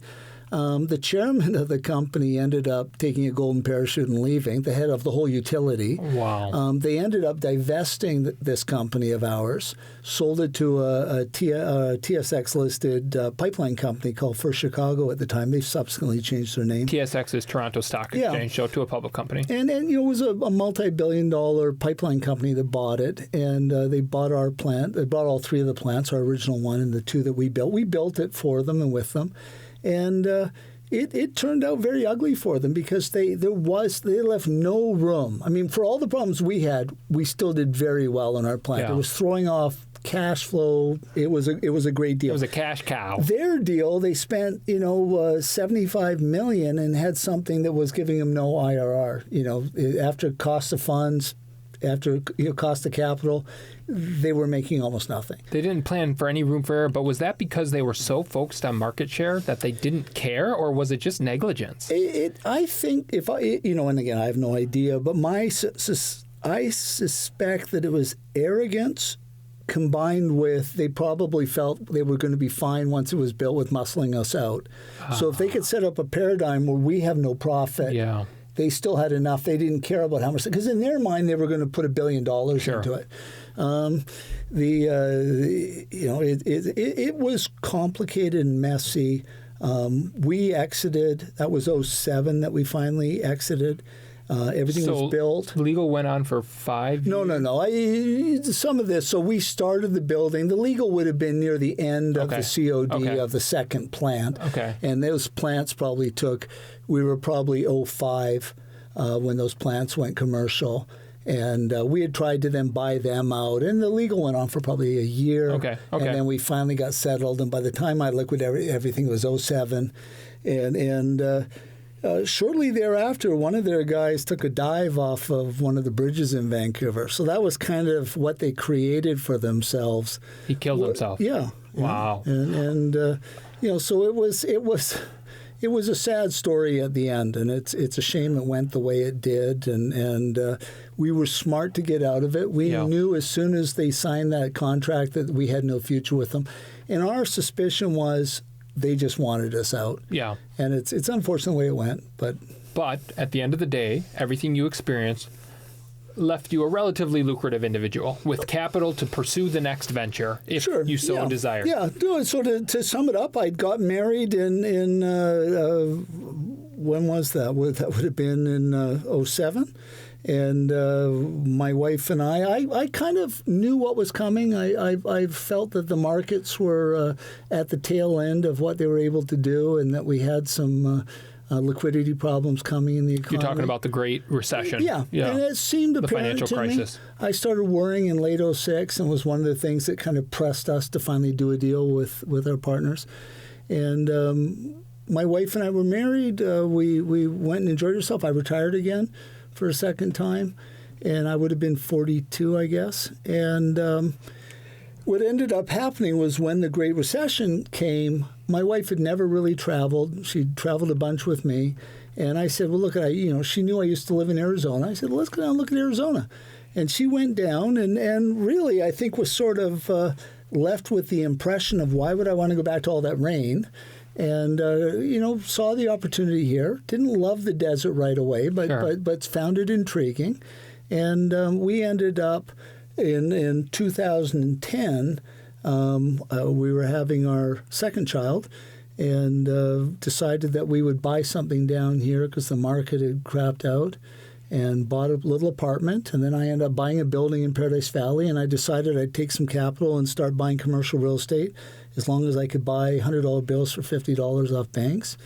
And from 2012 to I stopped. I was going to stop in 15 because the market seemed to me the $100 bills were then $100 a piece. And I don't like working that hard. And then Trump got elected. And person aside, I personally found his business take reinvigorated things for me. Well, I think the numbers show that, economically speaking. And I did a bunch more. I stayed in real estate. I did a bunch more business. I think about 17 buildings in total, and ended up, adding value. I'm always looking for something to add value to, and ended up after 2017, between 2017 and 2020, I started liquidating things and cashing out, and for a bunch of different reasons, and that kind of got me to where I am today. So I've been off and on in the U.S. for 22 of the last 30 years.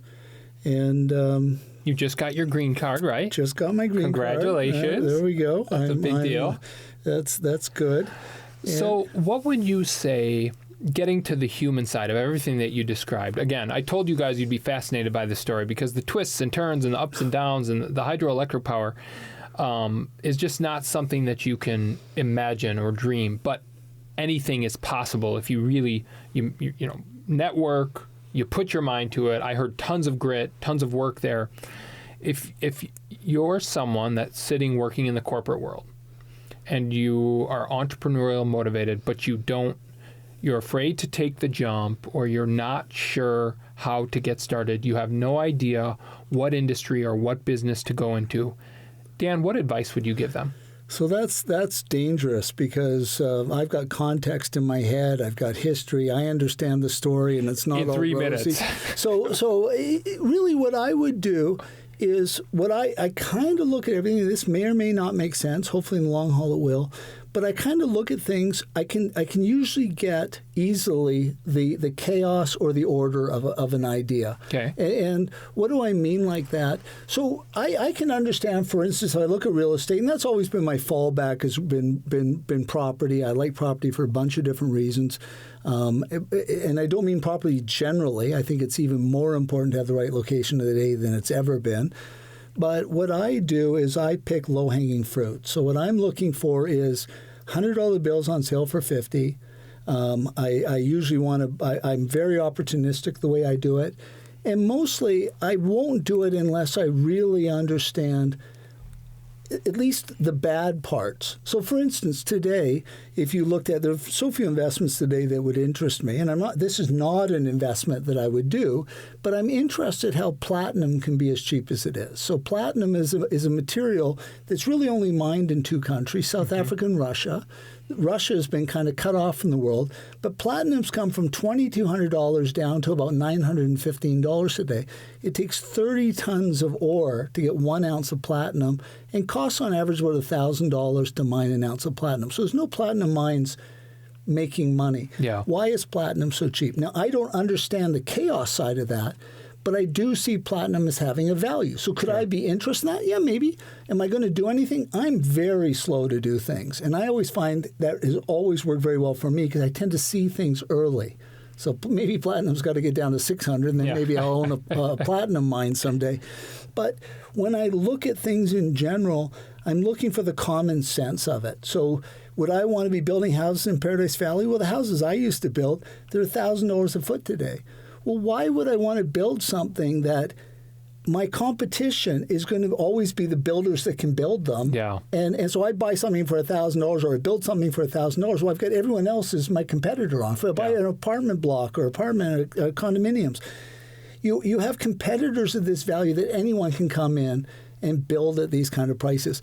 What I want is the chaos where no one can build it.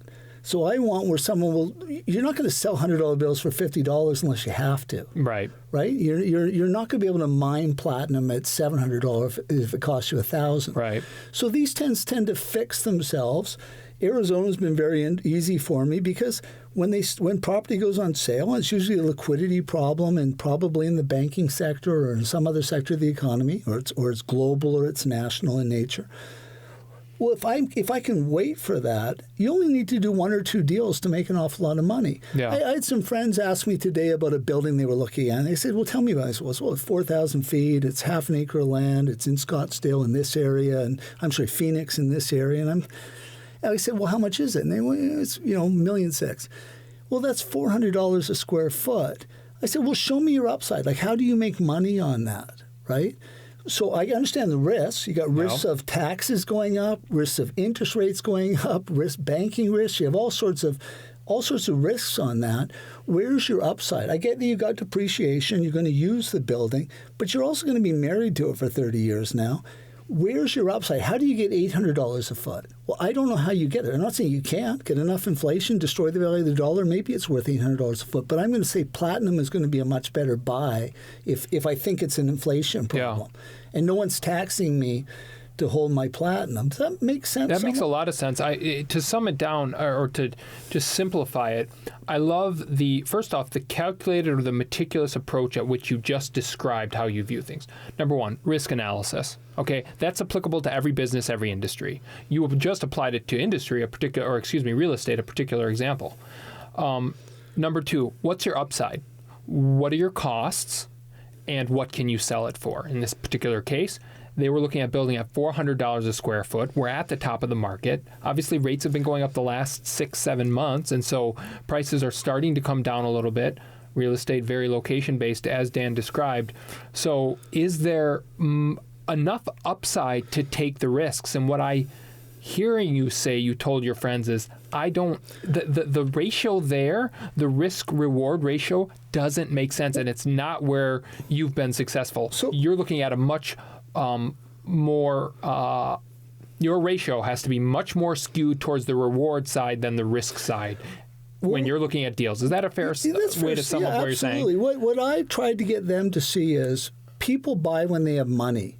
So why is the market going up? Because everyone's making money. Everyone's making money. So they all go buy a new car, all go buy a new house, all go upgrade everything. But when people don't have money, guess what? Those things suffer. Money is chasing these things, so the prices are going up.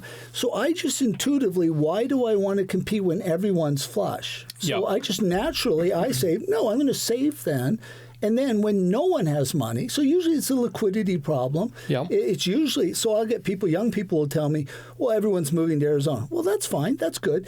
But that's not actually what drives the value of real estate. What drives the value of real estate has more to do with employment. It has more to do with liquidity, capital markets, costs of borrowing. Look, costs of borrowing just doubled. Why would houses stay at the same price if your cost to fund it has doubled? Well, it's not going to over the long haul. And I find in real estate, again, I look at it very simply, things tend to go back over long periods of time. They always go up a lot longer than you'd ever think, but they also always go down a lot longer than you can ever think. When I was here in 91, the RTC, Resolution Trust Corporation, sold the Hermosa Inn. Do you remember the Hermosa Inn in Paradise Valley? It's 11 acres in Paradise Valley, a little 50-room inn. 11 acres in Paradise Valley sold for $700,000 at auction. Now that ended up reselling for $22 million in 2019. So things can get, when there's no liquidity, when no one's making money, which happens quite often. I've seen it happen 5 or 6 times since I went into work for myself. And that you don't want to be caught as being the guy who's taken all the money he's made and gone out and bought $400 a square foot property, or whatever the number is, whatever the thing is, that's at full price, and be the only guy holding on to something that no one else can afford to buy anymore. And I've just not wanted to do that. I've not been greedy enough, maybe. I don't know. No, we've had a couple conversations. Patience. I mean, what you're describing is you are probably one of the most patient entrepreneurs that I have seen, and it has worked out incredibly well. When you see a deal, the hydroelectric opportunity, you move, and you move fast, and you lock in your opportunity. When you don't see anything, you'll wait for decades. You'll wait for years and years, because I'm very happy to kind of noodle around and write business plans and come up with ideas, and I might execute 1 in 25. I'm not in a rush to do anything because, again, I'm not finding my identity in the deal. The deals are they're an end in themselves. They're a means of paying my bills, or I'm not even looking for a particularly high lifestyle. I mean, I'm very fortunate. I can do whatever I want and go whatever I want. But these aren't things I'm desperately looking to do. I'd much sooner spend time with my family, with my kids, with my friends. I'd much sooner have quality of relationship as far as quality of life goes than owning things. Yeah, the things that matter. Yeah. Do you believe that entrepreneurs are born, or are they made? Yeah, I don't. So it's funny you asked that. One of my daughters went to USC and she did a minor there, and they had a class that she went to called entrepreneurialism. And I went and met the teacher, and I don't want to say anything disparaging, but these were people that really had no idea what they were pitching. They'd never done it in the real world, would be my guess. Yeah, it's just it takes a certain personality, it takes a certain perspective, and one of the things, for instance, that I've always tried to help people see is people like to avoid bad times. They like to avoid problems. I've kind of always seen everything as a learning experience. So I've gone through lots of problems. I mean, we had a turbine fall off a truck, cost us $4 million. But I've going through that. My middle daughter worked for a store in Beverly Hills once, and they started having problems, and she was saying, "I don't think they're going to last." And I said, "Look, just stay with them until they fire you, because it might be very interesting to watch a bankruptcy work out." Like I tell young people all the time, I wouldn't buy real estate. I don't want to take the risk. I'm happy taking risk, but only if I really understand the risk. You're saying in today's market? In today's market. I wouldn't take the risk. For me, I'm just not going to do it. Yep. But so I tell people, just go out and learn what people are doing. take this as a learning time. Don't sit there and do nothing. Go to the foreclosure auctions when they start and see what people are doing. Go drive around, see what people are buying and what they do with it and how they flip it and how do they add value? Yeah. What do they get wrong? Just observe and learn. Just observe and learn. So there's always lots to do. And in my best times, in my worst times, that would be my strength is I want to have a clear understanding. So I won't take risk until I understand the risk. And what I mean by understand the risk is not that I get it all right, but that I'm prepared to take the risk and take the consequences of the risk. Whether it's success or failure, I know what I'm doing. And in understanding that, when I get it wrong, I know what I'm getting wrong because I've understood it well enough to know that it's going wrong. Does that make sense? Yeah, but how do you know?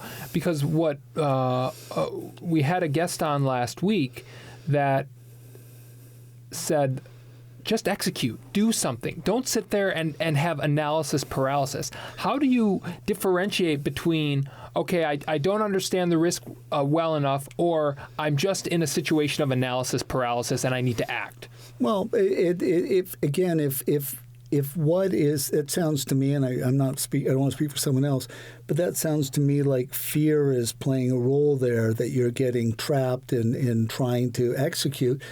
I've always, again, my problem maybe, but I've never needed to do a deal. I've wanted the deal. I'm happy to look at 100 deals. I may do none of them. I may look at 100 deals, I go to a town, look at some real estate, look at 20 pieces of property, and then buy one that I didn't even look at because it made more sense. Sure. So, I mean, the last piece of property I bought was kind of like that. It was in an area that I've never bought anything in. I would never tell anyone to buy anything in. But it was off J.P. Morgan Chase. It was so cheap as to be ridiculous. And it was probably one of the best buys I've ever made. Wasn't my plan. But what I'm prepared to do is I'm prepared to go and put my money in. I understand my risk profile. I understand how to structure the deal. And then if it works out or doesn't work out, I'm going to take it. People say, boy, you're sure lucky to buy that. I think, yeah, but that's not nothing with luck. Yeah. I was buying stuff. No one wanted to buy it. Yeah. If no one wants to buy it, you could be the biggest idiot for buying it. You said something really important. Know your risk profile. If you are a relatively risk-averse individual, which, Dan, it sounds like you are, and you really have to, that risk-reward ratio has to be really tilted, and you have to understand it. You need to be more patient. Now, if you have a risk profile where you're not necessarily as risk-adverse, well, that can be a good thing and a bad thing. And what you'll do is through failure, you'll eventually find for you where your risk profile needs to be to live comfortably and be able to sleep at night. Is that a fair assessment? Yeah, I think so. I think what you better understand before you do anything is why you're doing it, what you're hoping to achieve. I think what your timeline is, and then you might want to get the second set of eyeballs on it and see it. Look, when I went round the first time, it was all ego-driven. Mm-hmm. I was getting my identity from it was a means to identity what I did, but it cost me a marriage. It hurt my relationships with all my friends. It was very transactional. I just don't think that I have no interest in that anymore. Sure. So, you have to decide what you're wanting to do. There's always risk. I'm happy to take risk. I mean, if you're going to sell me those buildings that I bought in Scottsdale, I probably paid on average $100 a foot. So when someone's telling me a building that's not even remotely located in an area that I would consider. So when I look at buildings, when I look at Old Town Scottsdale, I say, well, 3 miles away is Paradise Valley. It's one of the highest income zip codes in the country. Those people should be able to keep their client base coming in. They should be able to pay their rents. Yep. But if you're down in McDowell and 32nd Street, different group of people. Where is the income coming from? Well, it's far more contingent on today's paycheck or this week's paycheck. Yeah. Well, that's not what I did retail this last time. Had a lot of retail buildings.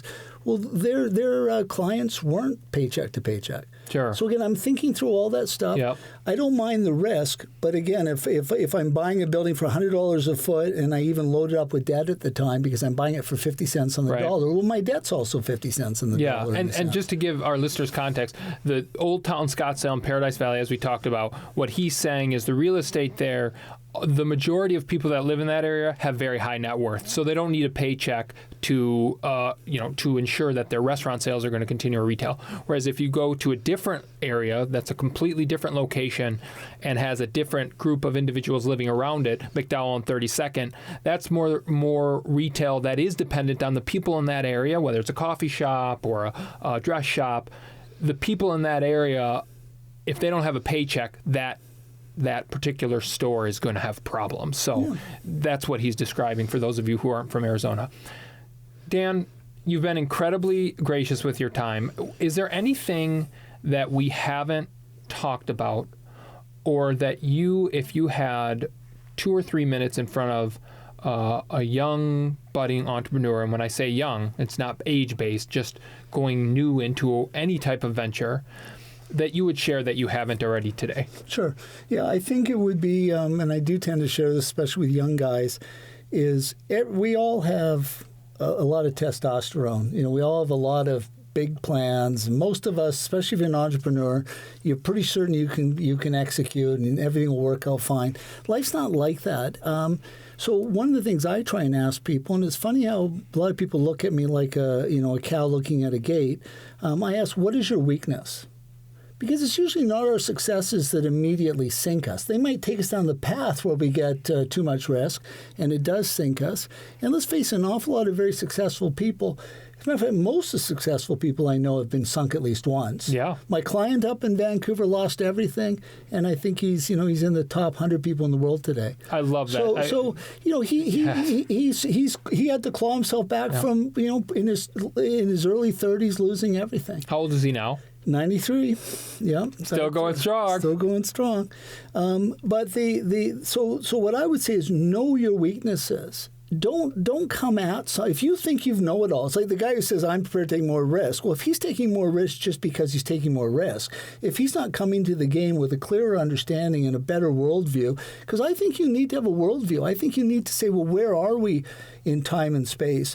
I mean, if you look at this country today, and like I was trying to point out to my friend earlier, in 2008, this country had 4 or 5 trillion in debt. That was all the debt this country had from the birth of the nation through all the wars, all the recessions, all the depressions, everything was something like 5 trillion. We've added about 25 trillion to that just since 2008. Now, at what point, how do we pay for that? Yeah. And if it's to monetize it all and print money, well, then what's the value of money? What is the environment looking like? And anyone who tells you that they know exactly the way this is all going to work out, well, they're just not being honest with you, because no one does, including the powers that be. None of them do. But we haven't had... It used to be in the 70s and 80s when we had a recession. It was like a purging of dead wood. Now we come in and re-liquefy everything. We really have zombie companies. We have zombie real estate, things that don't really make economic sense. When you say re-liquefy, you mean the government pours money into society or to businesses? Or you just start buying debt with printed cash, and we flood. So in other words, we're taking debt out of the market and flooding the market with cash. Fake liquidity, fake cash. Yes. Yeah. And this hasn't solved a single problem, but you will have to pay for it someday. And no one understands. I'm reading Ray Dalio's book. I find it interesting because I like that he at least is coming at the way I do, in the sense of trying to see things from a worldview perspective. Yeah. It's not just, here, Scottsdale real estate's going up because people are moving here. That may be true, but that's not enough to make a decision for me. It's taking a broader scope of time I want to know what's happening in the country. I might want to know what foreign markets are doing. And I do look at all that stuff, and I say, where's the dollar going? Where's the liquidity? How's the banking industry? I look at all that stuff, and then I come to a conclusion that I'm prepared to live with. I would say at the end of the day is know your weaknesses, be honest with yourself. There's nothing wrong. We all have weaknesses, and be patient. And you don't need to execute on every deal. It's like a game of baseball, only you don't have to swing. You can just watch perfect pitches come across the plate. It's probably stolen that from Warren Buffett, I think. But the point is, I mean, there are far more buildings I passed on that I didn't buy that turned out to be terrific buys. I don't really care. I'm happy with the ones I bought. I'm happy with the ones I sold. I sold a house the other day. It probably went up in value. But here's the question. Just because it went up in value, unless you monetize that value, unless you sold the house, it can also go down in value. Yeah. at the end of the day, I all the deals I executed, I didn't have a bum deal in the last 15 years. I sleep well. I have no debt. I kind of like it that way. You know, it's and yet I'm keeping myself busy and having lots of fun. So could you do it all again? Could I do it all again? Yeah, I don't think that the way I would do it is particularly difficult, but it's opportunistic. Sure. So I don't. I always have a bunch of things on my radar that interest me. Do I do them? No, most of them I don't do. Yeah. I'm happy enjoying my time doing lots of different things, and I'm happy just spending time with you, having a coffee, and the friends I have, and charity or whatever it is that keeps me busy. It doesn't have to be banging out a business deal and having business success, because that's not the point of my life. That's just something that we all have to do. Yeah. But I don't want it defining me. And I do think that it still has that nature. There's still something about the art of the deal that will grab hold of you if you let it. You will sideline your relationships for a deal. Yeah. I will. It's human. It's almost human, and you just have to be aware of that. Yeah. Well, Dan, thank you so much for your time. We have covered so much ground. I learned a ton. I'm sure you guys learned a ton.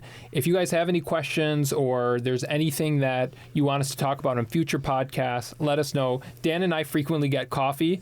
You may have gathered this in the podcast. He's probably one of the most historically acute and knowledgeable individuals that I've ever had the opportunity to talk with.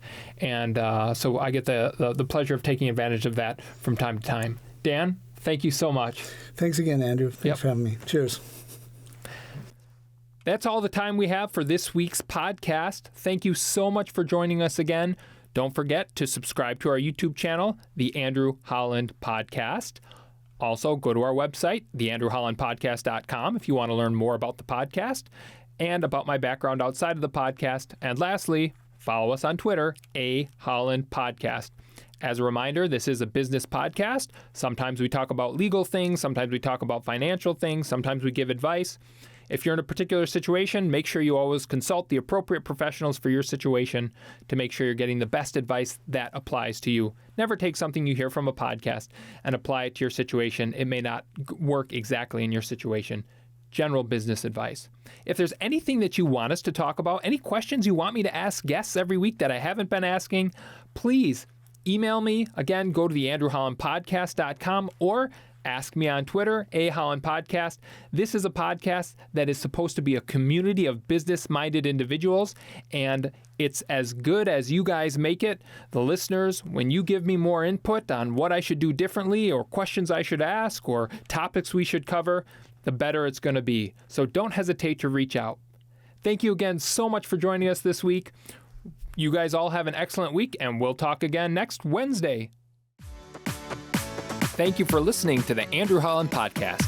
Be sure to visit our website, theandrewhollandpodcast.com, for additional content on business, entrepreneurship, and everything in between. Subscribe to our YouTube channel, The Andrew Holland Podcast, to get notifications when new podcasts have been released. And lastly, follow us on Twitter, @Holland Podcast. That's @Holland Podcast, for all the conversations we're having outside the podcast. Thanks again so much for joining us this week. Have a great day, and we'll talk again next week.